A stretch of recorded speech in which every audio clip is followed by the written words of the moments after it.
प्रमुख कार्यकर्ताओं एवं जिम्मेदार पदाधिकारियों की इस बैठक में हम सबके बीच में उपस्थित आप सबके बहुत ही लोकप्रिय चहेते नेता, जिसको आप लोगों ने कई बार आशीर्वाद देके विधायक बनाया, मंत्री बनाया, आज वर्तमान में समाजवादी पार्टी के जिला अध्यक्ष भी राष्ट्रीय अध्यक्ष अखिलेश यादव जी ने बना के आपके समाज के सम्मान दिया। भाई आलोक शाक्या जी हम सबके बीच में उपस्थित पूर्व में विधायक, एमएलए, एमएलसी रहे, पूर्व मंत्री रहे भाई आर.एस. कुशवाहा जी, इसके साथ ही साथ कई बार विधायक रहे जलालाबाद से भाई नीरज मौर्य जी, वर्तमान में बिजनौर के नूरपुर से विधायक भाई राम अवतार सैनी जी, बगल में बैठे हुए हमारे सम्मानित साथी भाई सी.एल. यादव जी, और उत्तर प्रदेश बीओसी बोर्ड में सदस्य रही, वर्तमान में भी हैं श्रीमती सरिता शाक्या जी, और साथ ही साथ आज के इस कार्यक्रम में हम सबके बीच में उपस्थित हैं हमारे सम्मानित साथी भाई नागेंद्र शाक्या जी, कन्नौज से साथ सदस्य आए भाई आकाश शाक्या जी, और इसी के साथ ही साथ हमारे बीच में यहां पर उपस्थित हैं सम्मानित साथी एवं शिक्षा के प्रधान जी डॉक्टर देवेंद्र सिंह साकी जी, राजवीर सिंह साकी जी, श्रीमती अनुपम शाक्या जी, प्रधान कथावाचक राजश्री भौत जी, रमेश कुमारी शाक्या जी, सुरजीत शाक्या जी, सुखपाल सिंह यादव जी, सुचेता शाक्य जी सदला पंचायत, राजेश बेंटन जी, आप तमाम साथियों के साथ साथ यहां पर उपस्थित सभी हमारे वरिष्ठ समाजी साथीगण और कार्यक्रम का संचालन कर रहे हमारे सम्मानित साथी भाई सत्येंद्र शाक्य लोकेट जी, इसी के साथ सभी जिम्मेदार पदाधिकारी और कार्यकर्ता साथियों, जैसा कि आप जानते हैं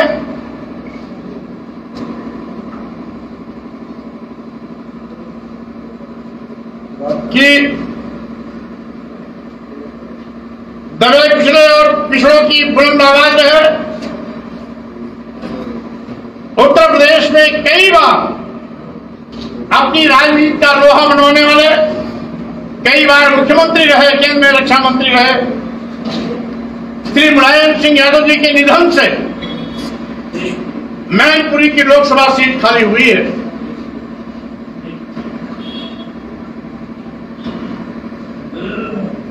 और समाजवादी पार्टी के राष्ट्रीय अध्यक्ष ने मैनपुरी लोकसभा के प्रमुख कार्यकर्ताओं साथियों की बैठक करके उनकी भावनाओं को ध्यान में रखते हुए उनकी मांग के अनुरूप डिम्पल यादव जी को यहां पर प्रत्याशी बनाया। आप भी जानते हैं कि आज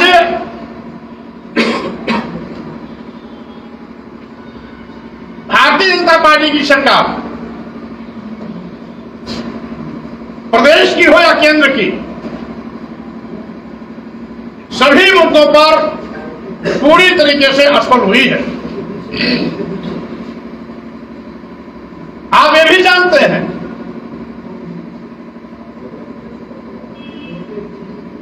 कि आज पूरे प्रदेश में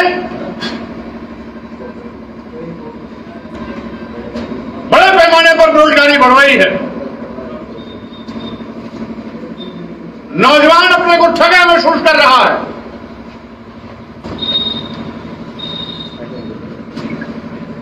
सरकारी नौकरियां आकाश के तारे बन गए हैं।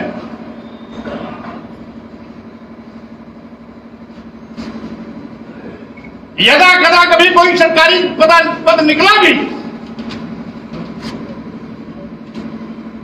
तो भाजपा की सरकार पिछड़ों के आरक्षित पदों पर, अनुसूचित जाति अनुसूचित जनजाति के आरक्षित पदों पर सामान्य वर्ग के लोगों को जबरदस्ती नियुक्ति पर पकड़ा दे रही है। यही नहीं, ये एक ऐसी सरकार है जो नौजवानों को भविष्य में भी सरकारी नौकरी देने वाली नहीं है, क्योंकि जहां सरकारी नौकरी मिलती है उन सारे सरकारी विभागों को एक एक करके ये सरकार बेचना शुरू कर दी है।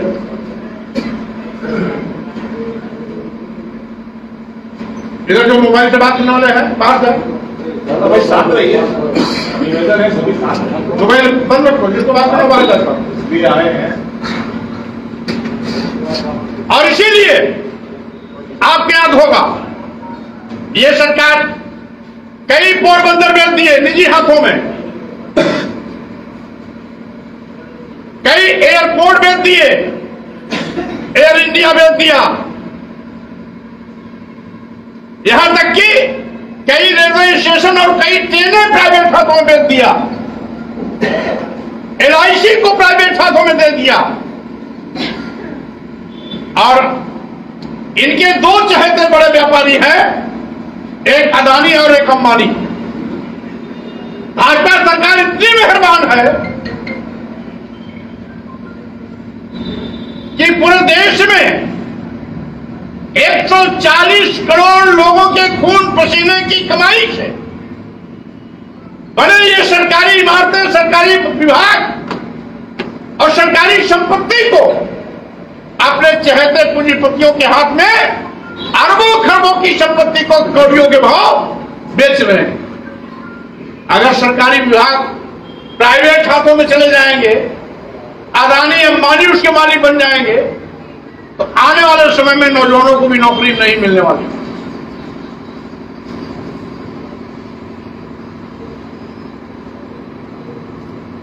इन्होंने यह भी वादा किया था कि हम किसान को दूना कीमत दिलाएंगे, उनकी उपज का दूना मूल्य दिलाएंगे। दूना मूल्य तो दिलाना दूर, आज धान का केंद्र हो, गेहूं का केंद्र हो, बिचौलियों के लूट के अड्डे बन जाते हैं। किसान दर दर ठोकर खाता है। जो सामान किसान को लेना होता है महंगे दामों पर, जो किसान पैदा करता है और उसे बाजार में बेचना पड़ता है तो मिट्टी के भाव। आज इस तरीके से सभी प्रकार के खाद और उर्वरक के कीमत आसमान में बढ़े हैं और किसी से छिपा नहीं। और अगर कहीं रही सही कुछ बचा खुचा है तो योगी जी और मोदी के जो छुट्टा जानवर हैं किसानों की फसल को चर करके चौपट कर देते हैं।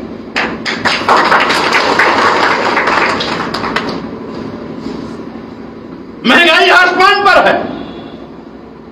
डीजल पेट्रोल 100 के पास और 100 के पार पहुंच गया। यही भाजपा सरकार, यही भारतीय जनता पार्टी के लोग 2014 में सरकार बनने के पहले, जब केंद्र में कांग्रेस की सरकार थी, डीजल था 56 रुपया लीटर, पेट्रोल था 65 रुपया लीटर, तो इन्होंने इसके दाम को घटाने के लिए उस समय पूरे देश में भारत बंद का आह्वान किया। और मोदी जी जब खुद प्रधानमंत्री बन गए, भारतीय जनता पार्टी के लोग केंद्र और प्रदेश की सरकार में बैठ के मलाई काटना शुरू कर दिए, तो अब डीजल और पेट्रोल का दाम उनको नहीं दिखाई पड़ रहा। 100 के पार 100 के पार हो गया, इनको दिखाई नहीं पड़ रहा। खाना बनाने वाला जो सिलेंडर है, जो 300 रुपया मिलता था, आज 1000 के ऊपर पहुंच गया। इनको महंगाई नहीं दिखाई पड़ रही। ये तो बच्चों का भी निवाला छीन रहे हैं।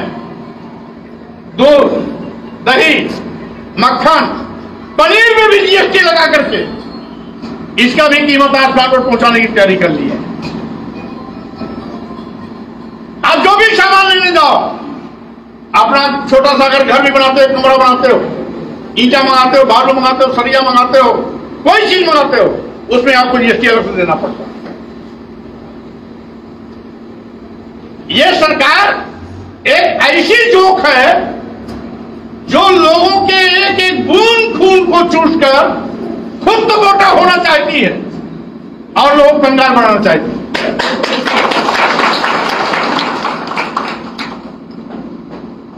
इस सरकार की चाहत है कि लोग गरीब रहें, मजलूम रहें। 5 किलो चावल के लिए हमारे पीछे हमारा जिंदाबाद बोलते रहे। मैं कहना चाहता हूं, 5 किलो चावल देकर ये तुम्हारे बच्चों की नौकरी छीन रहे हैं, तुम्हें गरीब मजलूम लाचार बना रहे हैं, तुम्हारे भविष्य के खिलवाड़ कर रहे हैं, तुम्हें भिखारी बना रहे हैं। इसलिए ध्यान रखना, भारतीय जनता पार्टी की गिद्ध नजर इस पर भी है। आज सत्ता के मत में चूर होकर उस सत्ता को अपनी कठपुतली बना करके मनचाहे तरीके से प्रयोग करने पर वादा है। और इसलिए साथियों, मैनपुरी लोकसभा का चुनाव बहुत महत्वपूर्ण है।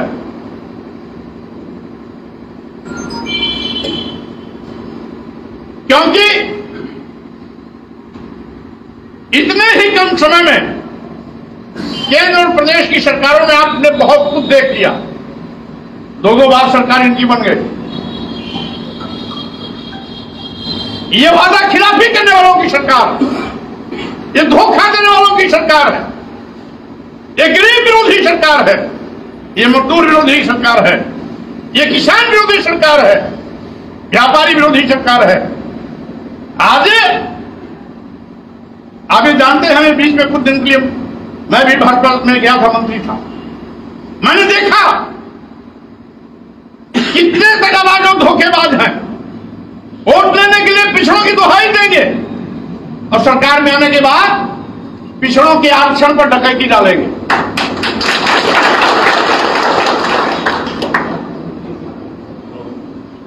69,000 शिक्षकों की भर्ती निकली थी, 18,000 आरक्षित पद थे। पिछड़ों के लिए 18,000 आरक्षित पद थे। मात्र 6,000 पदों पर पिछड़े वर्गों के लोगों को नियुक्ति पद दिया गया।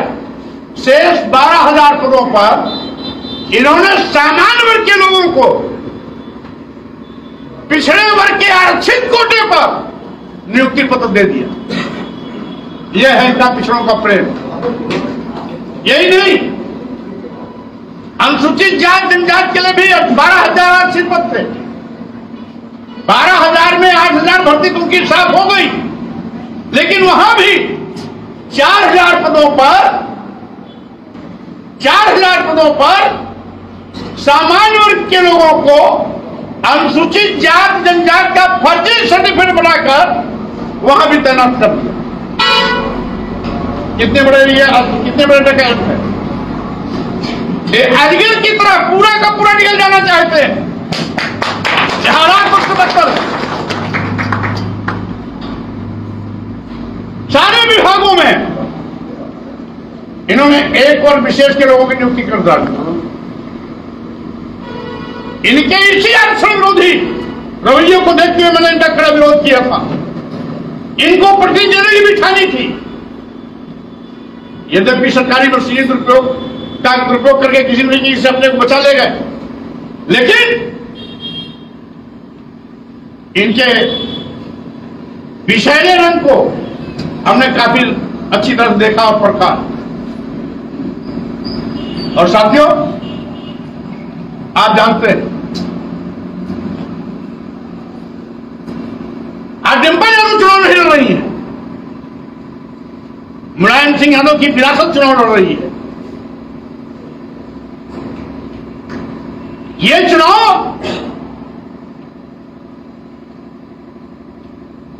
मैनपुरी के लोगों के सम्मान स्वाभिमान से जुड़ा है।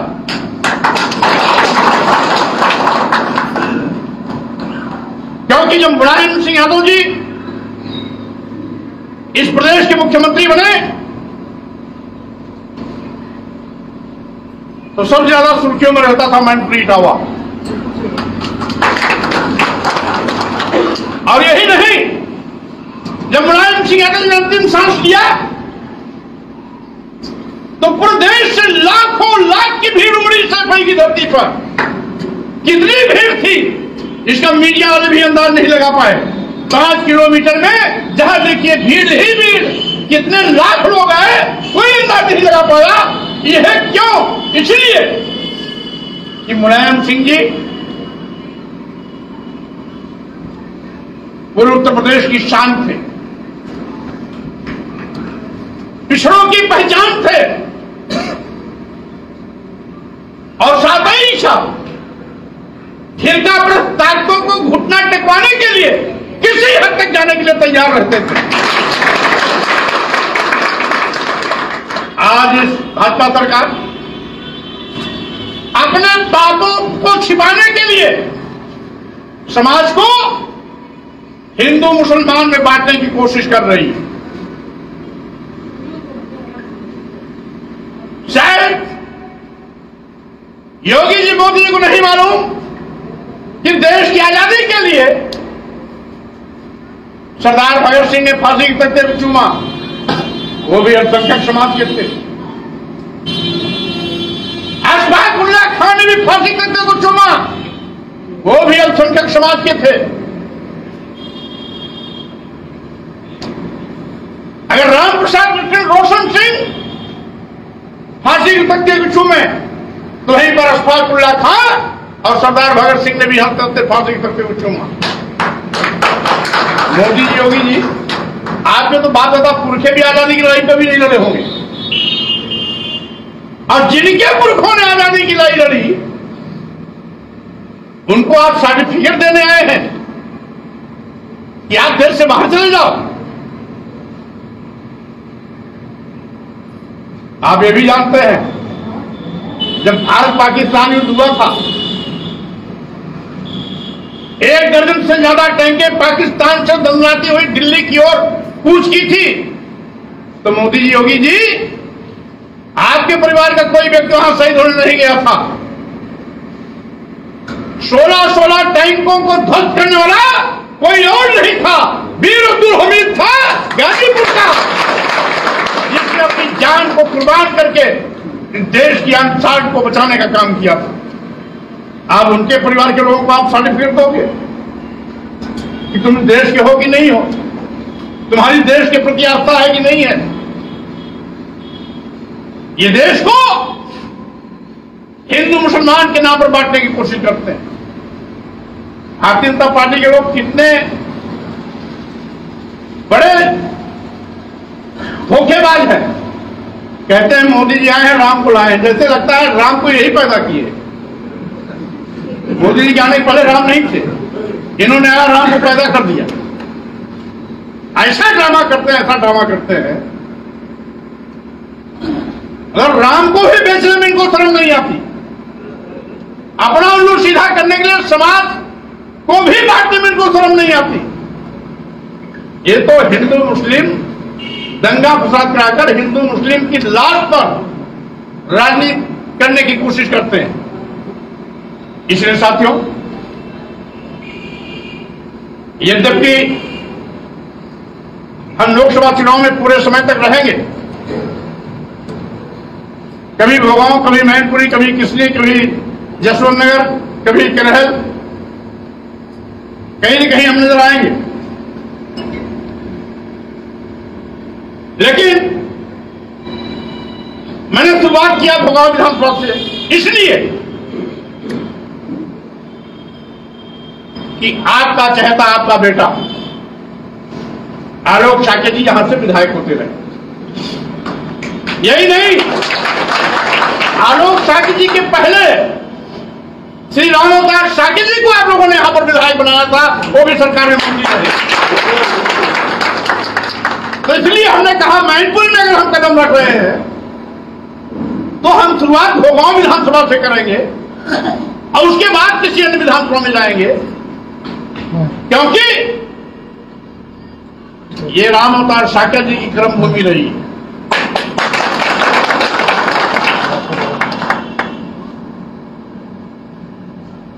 आपके चहेते बेटे आलोक साकेत की सीट रही है।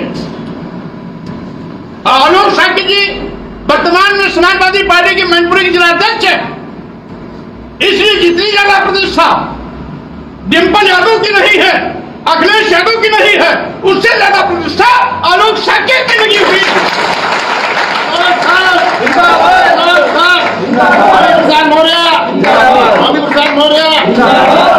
इसलिए साथियों,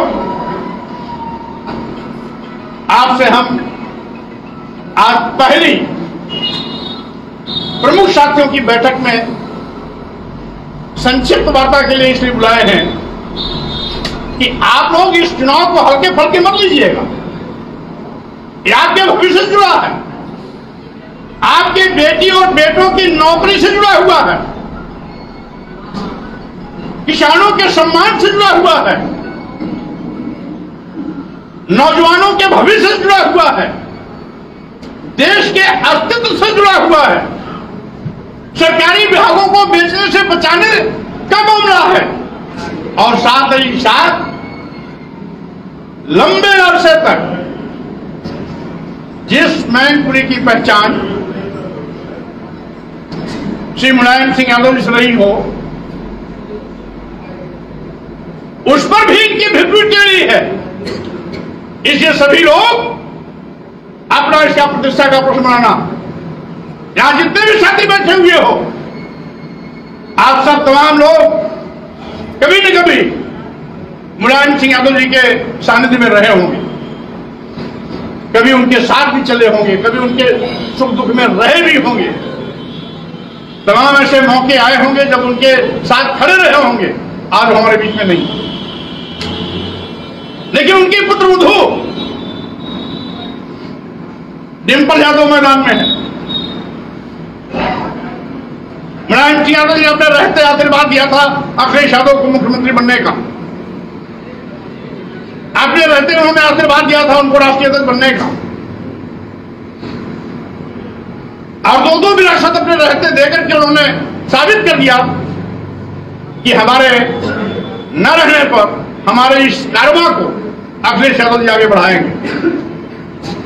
इससे साथियों, ये सी आप सबकी प्रतिष्ठा से जुड़ी है, सम्मान से जुड़ी है, स्वाभिमान से जुड़ी है, भविष्य से जुड़ी है, और मुलायम सिंह यादव जी के यादों से जुड़ी है। आज तो मुलायम सिंह यादव जी नहीं है,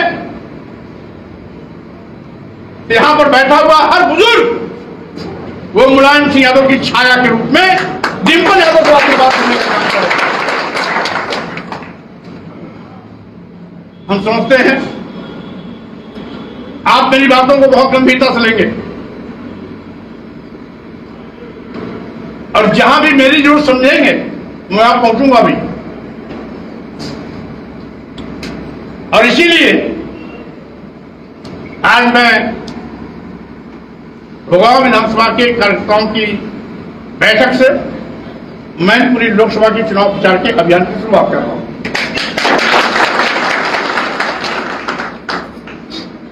हमें पूरा भरोसा है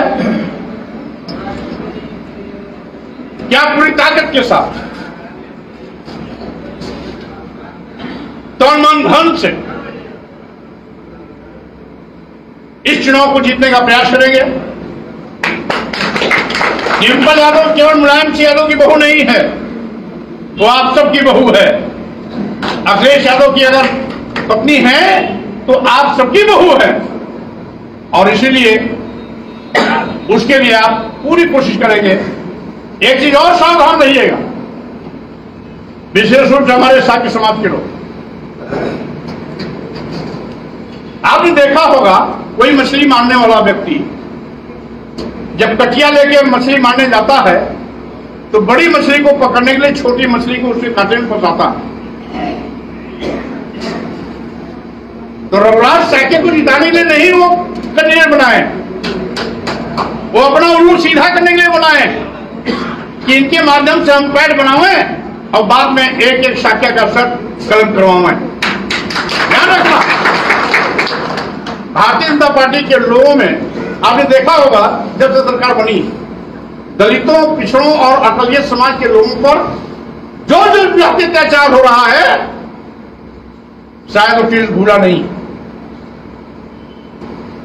हमें खूब याद है, दर्जनों साख समाज के लोग जो कभी कोटेदार हुआ करते थे, भाजपा सरकार ने उनके कोटे को सबसे पहले खत्म करवाने का काम किया, उन पर FIR करवाने का काम किया, उन पर मुकदमा लिखवाने का काम किया, तमाम फर्जी FIR करवाने का काम किया। सत्ता साक्या पर भी उनकी बेटों पर भी FIR हुई, इसलिए कि क्या हौसला तोड़ा जाए। तो ये तो पिछड़े वर्गों के दुश्मन नंबर 1 है।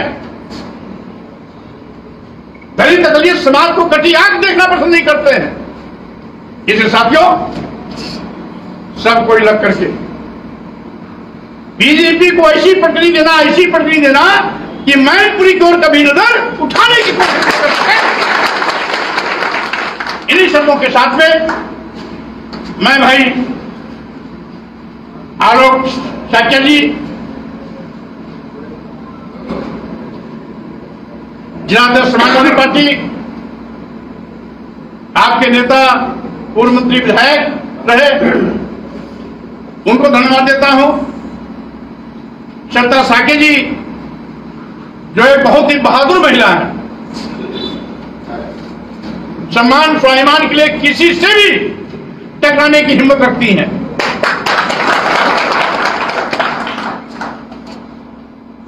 बहुत ही कम समय में हमने कल कहा और आज मैं खुद उपस्थित हुआ, यानी मात्र इनको कल दोपहर के बाद का समय मिला और कल शाम तक जो सूचना दिया उसके परिणाम स्वरूप आप लोग यहां पर इकट्ठे हुए। ज्यादा समय भी नहीं दिया मैंने इनको भी बहुत धन्यवाद देता हूं। और हमें पूरा विश्वास है कि आलोक साक्य जी के सम्मान को ध्यान रखते हुए यहां पर आप विजय परचम जरूर लहराएंगे, जरूर।